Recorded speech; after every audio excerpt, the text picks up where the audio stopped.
Do you remember as a kid at school, the teacher got you to get a piece of paper and we got some paint and we either rolled it on our hands or we dipped it into a paint and then we rolled it onto a piece of paper. And we got to then get taken through with our teacher all the different sizes of our hands and all the different shapes and all of the different fingerprints. And it was pointed out to each of us at that point in time that we're all different and unique and none of us are actually the same. Now, Kirsten and I have shared with you in our previous culture episodes that each business is unique, just like those fingerprints, and each business also has its own brand. Well, each person is unique, as we've already worked out, and because you have your own fingerprints. And as part of that, you also carry your own brand. It's just with you, it's personal.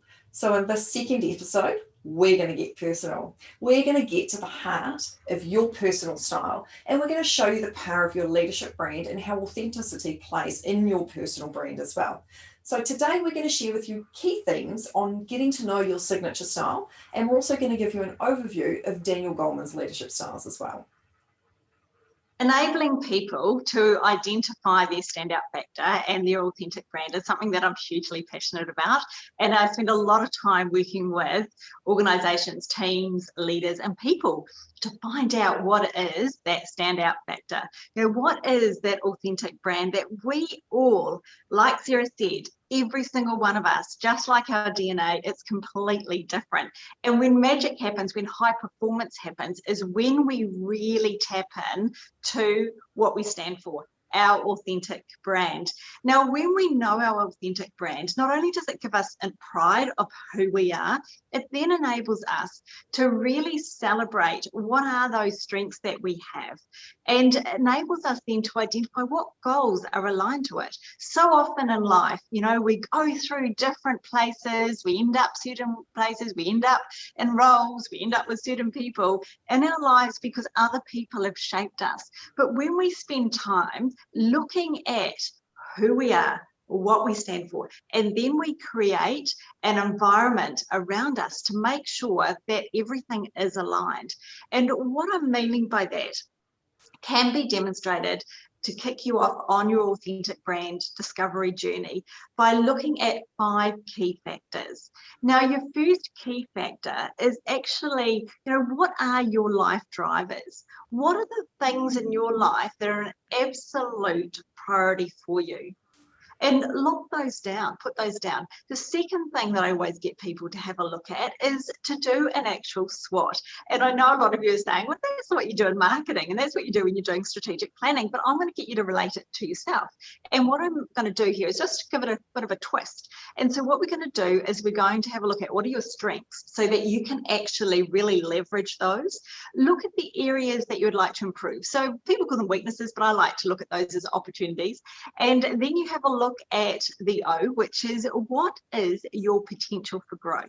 What is your opportunity for growth? And the T is what are the threats to your performance? Now, when you actually do a personal SWOT on yourself, what it really does is give you clarity about how you tick, not about how other people think you tick, but how you believe that you tick.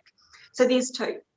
The third one to go out and do is actually to take a moment and look at what is your unique sales proposition? What is something that's unique about you, your unique standout factor? And that is, why do people gravitate to you? What is it that differentiates you from the next person? Now, I know you're probably sitting there going, oh no, that's just a little bit too far for me. But when we actually do that, and so often it's tall poppy. We don't want to say that. We don't want to say that we're good at this, but it's absolutely critical. If you want to be your best, you want to actually reach new heights, we need to spend time looking at what differentiates you.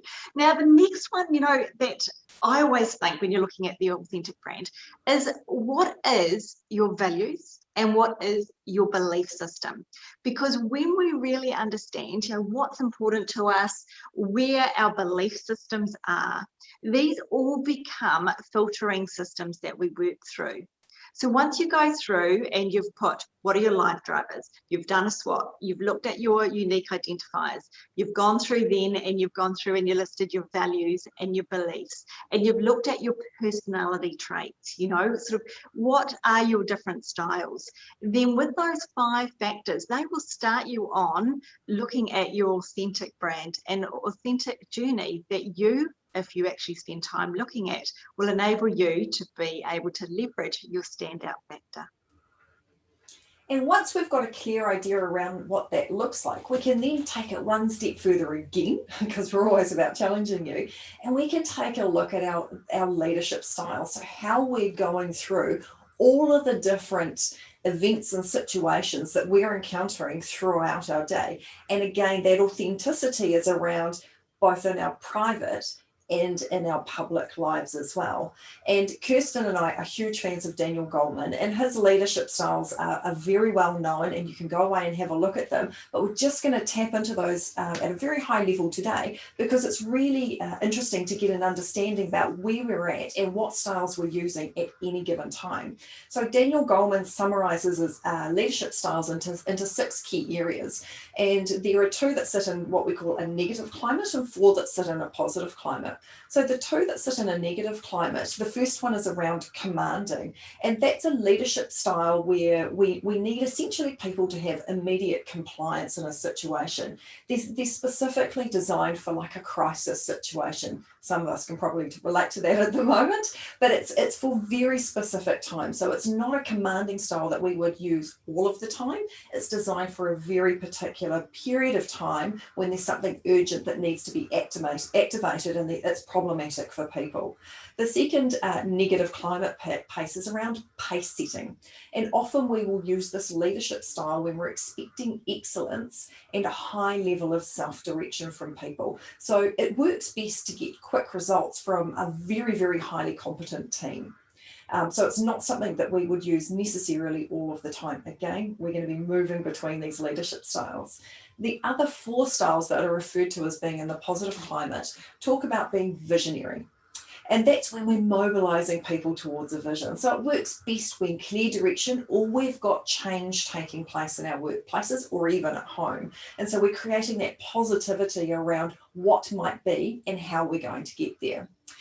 The second positive style is around coaching, and most of us are probably familiar with this one. And this is where we're developing people for the future. So it works best when we're helping people and we're really trying to build those long-term strengths for people, and we're helping them travel along their own journey.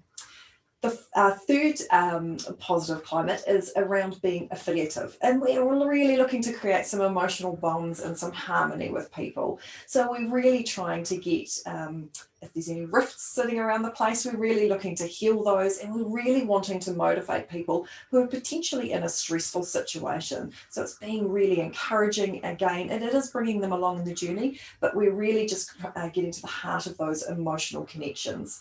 And the final, but certainly not the least positive climate, is around being democratic. And that is essentially what it means. So it's that consensus through participation. So we're getting everybody on board, we're getting everybody's input along the way, and we're getting consensus about what our next steps look like moving forward. And most of you can probably in your head already recognize and sit there going, oh yes, I do that and I do that and I do that. So we've got a really neat action for you to then go away and do.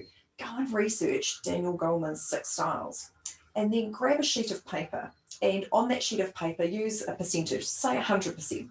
And with each of those leadership styles, write them down on your sheet of paper and just identify where you spend most of your time in those different styles. And it doesn't matter if in some of them you spend no time or in others you're spending most of the time. The idea is to get a visual about where you're at the moment.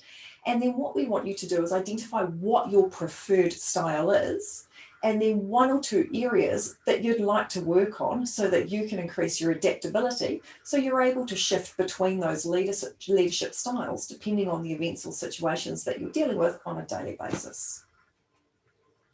And your 7-day challenge? Your 7-day challenge is going to be all about putting in place the 2 activities that Sarah and I have just shared with you. The first one for me is to start your journey and looking at those 5 factors to really start to increase your observation and self-awareness on what you stand for, and then continuing that on by researching Daniel Goleman's leadership styles and doing the activities Sarah has just shared with you. Join us in next episode, and that's really exciting because that takes us another step further again, and that spotlights reputation. People don't think that they can actually have much control over it. We disagree. Join us in our next episode to see why.